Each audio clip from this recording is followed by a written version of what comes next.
तुम्हाला शोभतंय का? प्रश्नाची उत्तर दिली जातात, पण आम्ही मर्यादा पूर्ण करणार म्हणून देवतांचे अधिपती म्हणून आपल्याला आमचा सादर तुमच्या भक्ती तत्वालाही आमचा या नंदनवनाच्या ठिकाणी तुमचं आगमन झालं. तुमच्या पुष्पवाटिकेत असणारी पुष्प आम्ही तोडली नव्हे नव्हे तर फळं सुद्धा तोडली आणि आम्ही भक्षण केले आमच्या शुभेसाठी.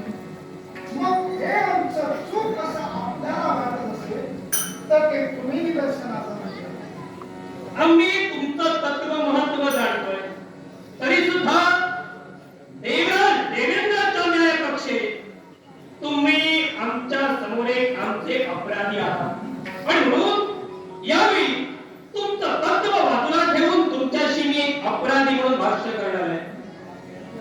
सांगा, अधिकार जर का या नंदन मनावर माझा होता, अधिकारी व्यक्ती जर का मी होतो नव्हे तर या नंदन मनाच्या संरक्षणासाठी एक व्यक्ती तैनात केली होती.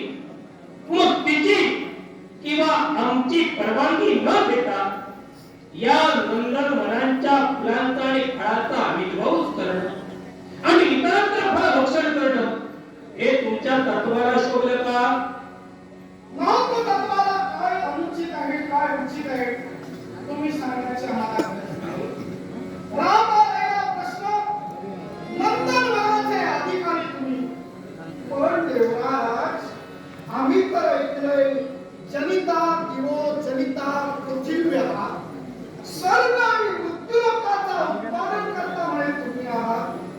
मग मृत्यूलोकात सुद्धा पुष्पवाटिका आहे, तिथं सुद्धा पुष्प तोडली जातात.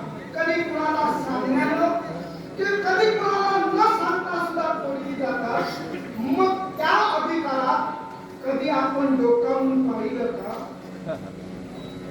मी भूतलाच्या ठिकाणी जी पुष्प तोडली जातात परवानगी शिवाय किंवा परवानगी घेऊन, मग तुमचं वास्तव्य या स्वर्गाच्या ठिकाणी का भूतलाच्या ठिकाणी? भूतलाच्या ठिकाणी मृत्यूलोकात. मग मृत्यूलोकात जर का तुमचं वास्तव्य, मग तुम्ही तुमची मर्यादा भूतलाची सोडून या स्वर्गाच्या ठिकाणी नंदनवनाची फळ पुष्प खाता, ती तोडता.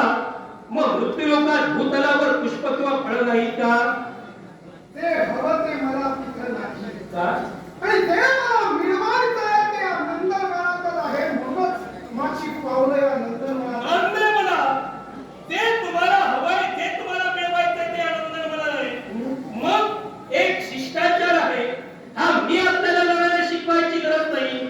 मग त्या शिष्टाचारानुसार अधिकारी व्यक्तीची परवानगी घेणं हे योग्य की अयोग्य? देवराज, पंचप्राण प्राण आपण व्याल उदाहरण समान देहबंध आहे. देहाची सुना त्या सुनेचं शांतरण हे जगतपालक नारायणाचं तत्व आहे.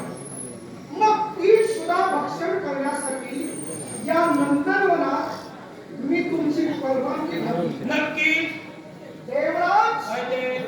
नंदनवनाची मी नासधूस केली नाही, तर नंदनवनाची मी फुलं तोडली, फळं सुनेसाठी भक्षण केली. म्हणजे एखादा जीव जर नंदनवनात पोहोचला असेल आणि सुनेला तडफडत असेल तर त्याचा जीव गेला तरी चालेल, पण या नंदनवनाच्या मालकाला सांगावं लागतं का? चरपटीला चार वृक्षाची फुलं तुम्ही तोडला. इतका प्रश्न आहे. ऐका. कारण या विश्वात मंत्राधीन देव आहेत. देव मंत्राधीन आहेत, नाथ नव्हे. मंत्र उच्चारण केल्यानंतर त्या मंत्राला तिचा हजा हो हे देवताला क्रमप्राप्त नाथाने करून दिलेलं आहे. तेव्हा तुमचे अधिकारी आम्ही नाही, तर आम्ही तुम्ही आमचे अधिकारी नव्हे, आम्ही तुमचे अधिकारी आहोत. मग सांगा, ज्या वृक्षाची पुष्प तुम्ही तोडत होता हे सामान्य वृक्ष तर नाही, हे पारिजात वृक्ष आहे. आणि हे पारिजात वृक्ष कशा पद्धतीने आम्हाला मिळालं हे मी तुम्हाला सांगण्याची गरज नाही. सागर मंत्रातून जन्माला आलेली 24 रत्न सांगतो त्यात दसून आहे काय बरोबर ना? नक्की 24 रत्न आहे 24 रत्नातील तुमच्याकडे किती आहेत आणि त्यातील हा पारिजात मग या पारिजात या नंदनवनातच शोभिवंत आहे ना अगदी सत्य मग द्वापार युगात गोपाल कृष्णांच्या पत्नीसाठी गोपाल कृष्णांकडे हाच पारिजात वृक्ष दिला होता ना की याच्यासारखे दुसरे बदलून दुसरे निर्माण करून दिला होता चटपटीनाथ हे राज, जर या नंदनवनातील पारिजात वृक्ष मृत्यूलोकातील कृष्णांसाठी जर का मृत्यूलोकात जाऊ शकतो तर मृत्यूलोकातील मरत मानवांच्या जीवनाबरोबर लहानाचा मोठा झालेला चटपटीला का अधिकार नाही कारण आहे त्याला. का अधिकार नाही? वैकुंठीच्या महाराजांचा आठवा अवतार गोपालकृष्ण. वाह. मग हा देव विश्वाच्या ठिकाणी मानवकोटी जन्माला आला आणि विश्वात दैविलीला करू लागला. पण तो देव असून सुद्धा त्याला शिष्टाचार कळला. आमच्या मातृदेवतेची कुंडल त्या भौमासुराला हस्तगत केली, त्याचं अपहरण केलं. त्या भौमासुराचा शेवट गोपालकृष्णाने केला आणि म्हणून ती कुंडल पुन्हा आम्हाला मिळाली. ज्यावेळी ती कुंडल आम्हाला परिधान करण्यात आली त्यावेळी गोपालकृष्णाने आमच्या नावे एवढी केली की आमच्या पत्नीला पारिजातचा वृक्ष हवाय आणि म्हणून त्यांच्या मागणीला अनुसरून आणि देवाचं दैवी तत्व जाणून मागितली म्हणून दिली. त्याला जबरदस्ती किंवा बळजबरी केली नाही. म्हणजे पारिजात वृक्षासारखी ठेव देव लोकातून केवळ तुमच्यावर उपकार केलेल्यांसाठी दिली जाऊ शकते कारण आहे त्याला. कसं काय कारण मला पटलं? एक वर. देवतांची ठेव ही वैयक्तिक तुमच्या अधिकाराची आहे की तुमच्यावरही पुरातत्वांचा अधिकार आहे आमच्यावरही पुरातत्वांचा अधिकार आहे. ज्या देवतांचा वरिष्ठ तत्वांचा अधिकार आहे त्याची अनुमती पारिजात वृक्ष मृत्यूलोकात पाठविण्यासाठी होती का मला सांगा, सांप्रत कलियुग चालू आहे. मग या कलियुगाला प्रारंभ होण्याअगोदर देवाची द्वारका पाण्यात बुडाली. मग सांप्रतच्या परिस्थितीत आता द्वारकेच्या ठिकाणी पारिजातचा वृक्ष आहे का? पारिजात आता तिथं नसेल मग पण ज्या गोपाल कृष्णाबाबत वक्तव्य करतात त्या गोपाल कृष्णाने 9 नारायणांना पाचरण केलं आणि तेव्हा मृत्यूलोकात कलियुगात मानवाची श्रद्धा भक्ती देवतावर राहावी यासाठी 9 नारायणांना आदेश केला. जाओ औसा प्रमाणात प्रवेश करा आणि केवळ ज्ञान वाटप करा. मग त्याच ज्ञानतत्वाला आज स्वर्गलोकीचे अधिपती मज्जाव करत आहे. मग गोपाल कृष्णांसाठी पारिजात तुम्ही स्वतः अति मनानं त्यांना देऊ शकता. मग या ज्ञानतत्वानं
दक्षिणा दिली ती दक्षिणा कमी झाली म्हणून तुम्ही ती वाढवून मागितलात म्हणजे तुम्हाला दक्षिणेचा अवघात झाला.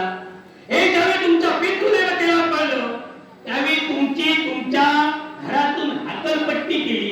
तेव्हा ज्या पुरोहिताला दक्षिणेचा अर्थच समजत नाही, ज्या पुरोहिताला दक्षिणा म्हणजे काय कळत नाही, त्याला या देवेंद्राला तरी ज्ञानाचे धडे देऊ नये.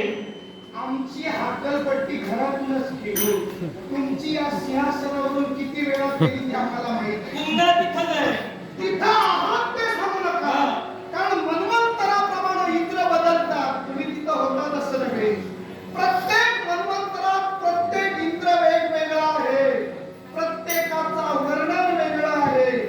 एक हिरव्या दाढी-मिशीचा होता तर एक सुवर्ण सोन्याच्या रंगाच्या दाढी-मिशीचा होता.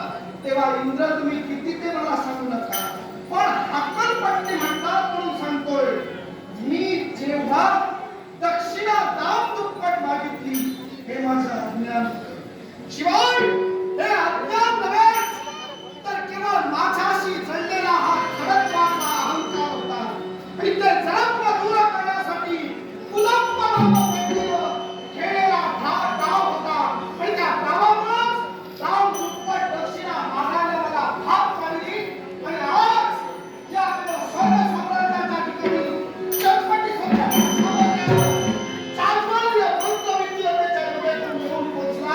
याच्यासाठीच कारण होता अज्ञान सोडणं. अज्ञानपणात त्यावेळी तुमच्याकडनं एक कृती घडली.